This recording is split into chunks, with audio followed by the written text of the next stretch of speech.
আসসালামু আলাইকুম, জামিলুর রহমান আপনাদের স্বাগত জানাচ্ছি। আইসিসি চ্যাম্পিয়ন্স ট্রফি পাকিস্তানে অনুষ্ঠিত হচ্ছে। বাংলাদেশের আরেকটি ম্যাচ বাকি রয়েছে পাকিস্তানের সঙ্গে।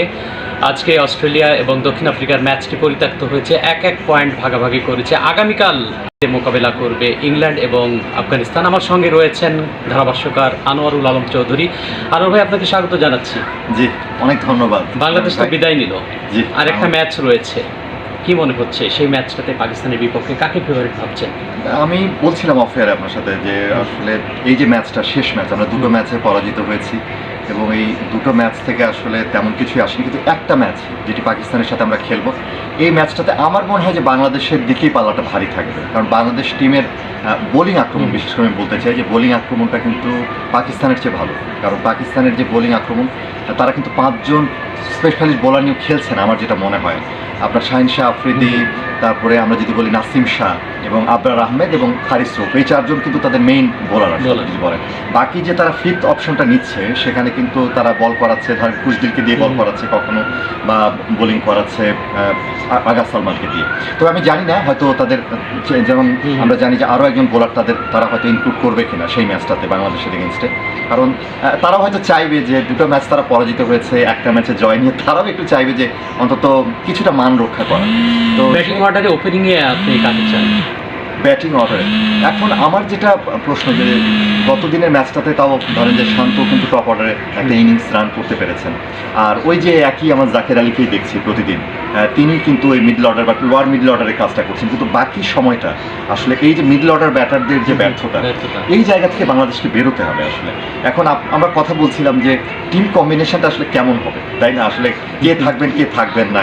গত ম্যাচে আমরা ভাবছিলাম মুশফিক থাকেন কি থাকেন না, সেই মুশফিককে কিন্তু রাখা হয়েছে সম্মুখে বাদ দিয়ে।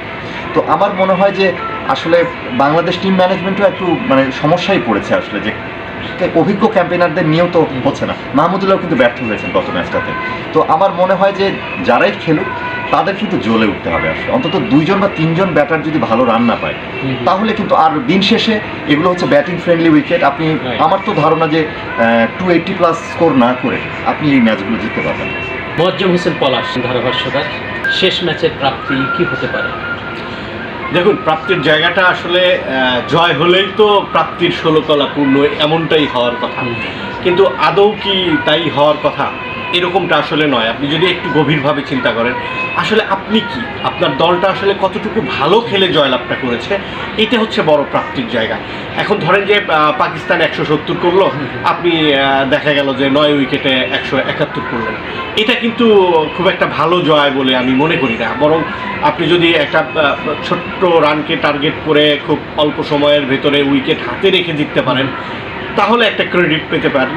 অথবা প্রথমে ব্যাট করে যদি একটা বড় ইনিংস করতে পারেন এবং প্রতিপক্ষ দলকে বা পাকিস্তানকে যদি আঁটো একটা স্কোরের মধ্যে আটকে রাখতে পারেন, তাহলে আপনি বোলিং বলেন, ব্যাটিং বলেন বা ফিল্ডিং বলেন, সবাইকে ক্রেডিট দিতে পারবেন। আদারওয়াইজ আমার মনে হয় যে জয়টা অলরেডি যেহেতু ট্র্যাক থেকে বাংলাদেশ ছিটকে পড়েছে, এই জায়গায় পাকিস্তানের চেয়ে এমনিতেই এই মুহূর্তে, যেটা আনোয়ারুল আলম বলছিল, যে বাংলাদেশ খানিকটা এগিয়েই থাকবে।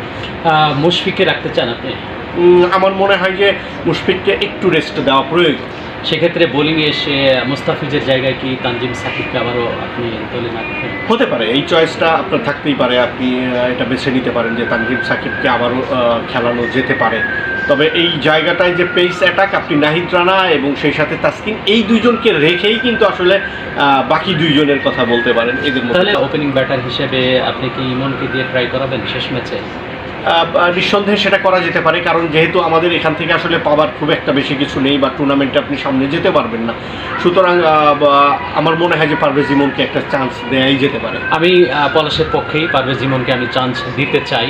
আরেকটা বিষয় আমি বলে শেষ করতে চাই, সেটি হচ্ছে যে একটা টুর্নামেন্ট আসে, আমরা আশা নিয়ে যাই, কিন্তু শূন্য হাতে ফিরে আসি। এভাবে আর কতকাল? এটা না করে আমরা যদি একটা দীর্ঘমেয়াদী প্ল্যান করি, 2 বছর 3 বছরের প্ল্যান করে আমরা পাইপলাইনটা যদি এভাবে স্ট্রং করি, আমরা রেজাল্টের দিকে না তাকিয়ে ওই টিমটাকে কতটা স্থায়ী করা যায়, ইন্টারন্যাশনাল লেভেলে কতটা পজিটিভ ফিডব্যাক, সেদিকে তাকে যদি আমরা একটা দীর্ঘমেয়াদী প্ল্যান করে আমাদের টিমটাকে সাজাই, বয়সভিত্তিক দল থেকে শুরু করে সব কিছু, তাহলে আমার মনে হয় যে রেজাল্ট কিন্তু অটোমেটিকলি আসবে। চ্যাম্পিয়ন্স ট্রফিতে আমরা ব্যর্থ হয়েছি, সামনে আরও আসবে আরও বড় টুর্নামেন্ট, সেগুলোকে নিয়ে আমরা ভাবতে শিখি।